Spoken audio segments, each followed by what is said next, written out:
Cancer services and clearing the cancer backlog are on the ballot on the 6th of November. If you want a parliament that is going to urgently do a cancer catch-up programme so we can find the missing 7,000, so we can restart our cancer services and confront Scotland's biggest killer, not argue about a referendum, you need to use both your votes for Labour in this election. You're here today with John Hartson. What's he been telling you about cancer? Look, John's got an incredible personal story, and he knows no one needs to tell him about how important early diagnosis is, how important confronting the cancer crisis is, running his own charity around testicular cancer and supporting other cancer services, but also his personal lived experience. Speaking to John, you'll understand why the people that have survived cancer, people who are sufferers of cancer, they recognise why putting cancer services and clearing the cancer backlog has to be the priority for the next parliament, not going back to the old arguments and the old divisions.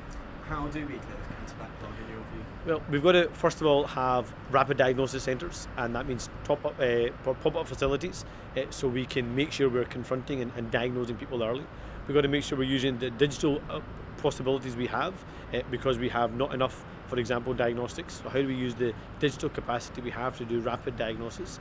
How do we catch up, remobilise the NHS, similar way we did with the COVID crisis? How do we remobilise the NHS to focus on cancer services so we can find the missing 7,000?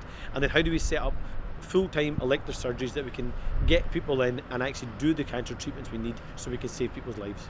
We've heard from various sort of doctors' bodies and organisations, trade unions, that frontline NHS staff are exhausted. There's been more than a year now fighting this pandemic.